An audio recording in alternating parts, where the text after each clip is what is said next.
L'histoire commence lorsqu'une équipe de 4 héros réussit à sceller une entité maléfique. Bien qu'ils aient gagné, ils savent que ce n'est qu'une question de temps avant que le sceau ne soit brisé et que le roi démon ne soit libéré. Le chef du groupe ne se décourage pas et dit à son équipe qu'elle a fait du bon travail. Un jour, un nouveau groupe de héros se lèvera pour terminer ce qu'ils ont commencé. Nous voyons ensuite un garçon utiliser sa magie d'amélioration pour donner du pouvoir aux membres de son groupe alors qu'il combat Hydra. Alors que les combattants de la première ligne s'attaquent à l'ennemi, les sorcières à l'arrière commencent à préparer leur puissant sort et, grâce au sort d'épée de Yuk et à ses améliorations, l'équipe parvient à vaincre le monstre. Soudain, un annonceur déclare la victoire dans les haut-parleurs. Dans ce monde, les aventuriers sont également des diffuseurs en direct et des artistes qui retransmettent leurs batailles épiques à des millions de téléspectateurs dans le monde entier. Leur popularité est sans égale, mais après le combat, Yuk tape de la main sur la table et déclare haut et fort qu'il va quitter l'équipe. Leur chef, Simon, a l'air agacé et lui demande la raison exacte de sa décision. Yuk est en colère contre la façon dont il est traité par son groupe, parce qu'il en a assez d'être utilisé et abusé juste pour recevoir une part dérisoire de leurs gains. Ce n'est pas la première fois qu'il se plaint de cette situation et aujourd'hui, il en a enfin assez. Simon explique que la part d'argent de chacun est divisée en fonction de sa contribution. Barry, le guerrier, dit à Yuk qu'il ne se bat même pas et qu'il ne mérite donc pas une pièce. Jamie, la sorcière, acquiesce en disant que Yuk n'est utile que pour la préparation de leur retransmission en direct. Camilla, la prêtresse, rappelle également à Yuk qu'il ne fait que brûler tous leurs objets et artefacts. Yuk répond qu'il le fait pour le bien de l'équipe et que c'est surtout elle qui bénéficie de son soutien. Simon rappelle à Yuk qu'il n'est qu'un aventurier de grade B et qu'il n'est là que parce qu'un ami lui a rendu service. S'il quitte l'équipe, il ne pourra jamais en trouver une autre par lui-même. Simon précise que Yuk ne manquera à personne lorsqu'il partira. Après avoir perdu 5 ans de sa vie avec ces losers, Yuk s'en va. La ville animée de Fini est pleine de magie et d'esprit d'aventure. Tous les habitants sont des aventuriers désireux de se faire un nom, d'améliorer leur équipement et d'acquérir la renommée des héros de rang que l'on voit sur le grand écran de la salle des guildes. La réceptionniste Mamar est surprise d'apprendre que Yuk est seul et lui tend un formulaire à remplir. Il s'appelle Yuk, il a 20 ans et il est mage rouge et alchimiste. Avant même que Mamar n'ait eu le temps d'afficher le formulaire sur le tableau d'affichage, une jeune fille nommée Marina prend Yuk dans ses bras.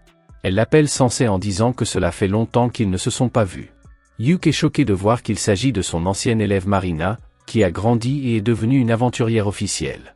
Techniquement, il ne s'est écoulé que 6 mois, mais cela semble une éternité et elle a définitivement changé depuis. Marina le remercie pour ses leçons et mentionne que ses 2 autres élèves, Silk et Rin, sont également présents. Marina ne tarde pas à inviter son ancien professeur à se joindre à leur groupe. Yuk s'assoit avec les 3 filles et aucune d'entre elles ne rechigne à se joindre à lui. Silk lui demande s'il serait heureux de rejoindre leur groupe de rang D, mais Yuk lui répond qu'il en serait heureux et qu'il le préférerait à une équipe de rang plus élevé, car d'où il vient, un travail de rang aussi bas serait en fait une aubaine car il ne lui coûterait pas autant en termes d'objets et de ressources. Il s'excuse immédiatement d'avoir parlé d'un groupe de rang inférieur. Les filles n'ont pas besoin d'être convaincues et acceptent volontiers leur maître dans l'équipe. Yuk est ravi, mais il demande si elles peuvent l'appeler par son prénom. Désormais, ils travailleront ensemble sur un pied d'égalité, car les filles ont déjà un travail en vue et leur première mission les conduit dans la mine magique abandonnée, à la recherche de fer magique. Yuk a déjà effectué cette mission lorsqu'il débutait, et il se souvient qu'il y a plusieurs endroits au 6e étage du donjon où elles peuvent trouver le minerai de fer magique dont elles ont besoin.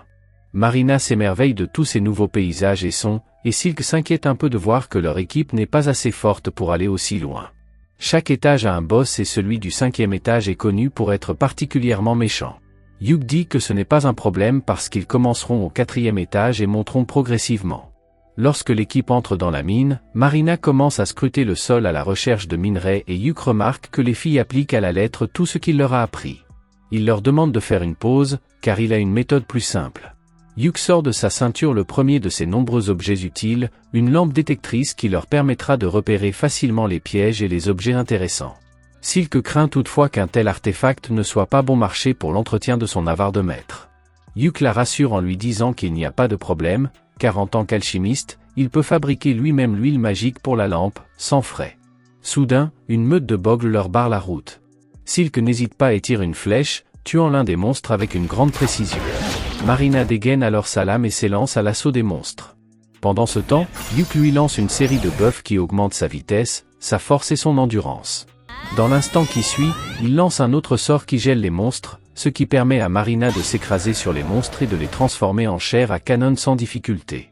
Les filles sont un peu surprises par la capacité de Yuk à lancer des pouvoirs magiques aussi rapidement et sur autant de personnes à la fois.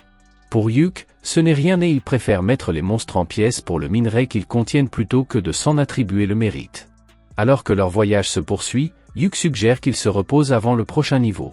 Au bout d'un moment, ils poursuivent leur chemin. Soudain, ils tombent dans une embuscade de mineurs morts. Yuk demande à Rin de s'occuper de ces pauvres âmes et Rin commence à invoquer un puissant sort. Yuk lance un sort de protection qui empêche les morts-vivants de s'approcher d'eux. Ce sort s'avère très utile pour les tenir à distance et donne à Rin le temps de finir de lancer son sort. Yuk utilise une capacité pour recharger Rin en mana. Il s'agit d'un type de magie rare, mais en tant que mage rouge, Yuk dispose de nombreux trucs utiles comme celui-ci et est très impressionné par l'habileté de son élève. Le long du chemin, Yuk sème de l'eau bénite afin que les morts-vivants ne puissent pas le suivre. Silk s'inquiète à nouveau car l'eau bénite n'est pas vraiment bon marché, mais Yuk a déjà participé à un camp biblique et peut créer de l'eau bénite lui-même. Les filles sont ravies de l'avoir dans l'équipe et il dit qu'il sera heureux de leur enseigner tout ce qu'il sait. Après avoir atteint l'étage suivant, l'équipe décide de faire une pause et Yuk sort son équipement. L'alchimie ne sert pas seulement à fabriquer des potions et des huiles sacrées, mais aussi à préparer un bon repas. Les filles ont faim et sont impatientes de manger. Le repas s'avère délicieux et étonnamment rajeunissant. Grâce à l'alchimie, Yuk peut transformer un simple repas en un remède pour leur corps.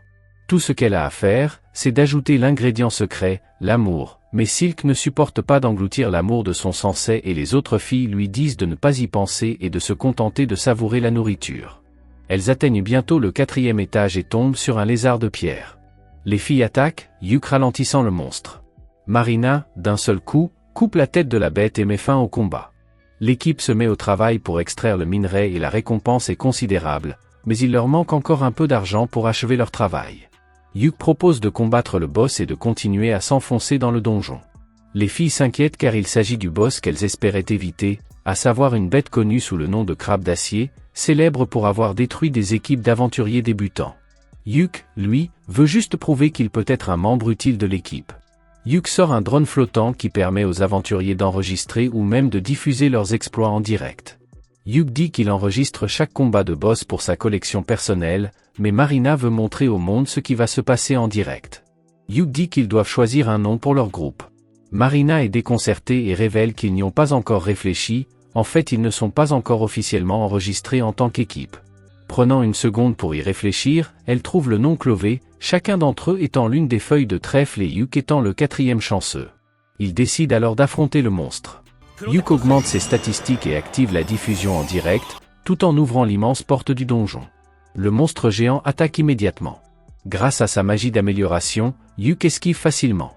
Yuk attaque le pauvre crabe avec toutes les magies d'affaiblissement imaginables, comme la paralysie, le poison et même la cécité. À la fin, la mort est une pitié et Yuk est victorieux. Il s'incline devant la caméra et les filles se précipitent pour le féliciter. Yuk subit plus de dégâts de l'étreinte de Marina que du boss du donjon et il déclare que le prochain combat se déroulera en équipe. Un coffre du monstre vaincu apparaît, que l'équipe ouvre ensemble, révélant un joli butin. Si vous voulez le 2e épisode de cet anime fantastique, commentez cette vidéo, laissez un like et abonnez-vous à la chaîne pour plus de vidéos comme celle-ci.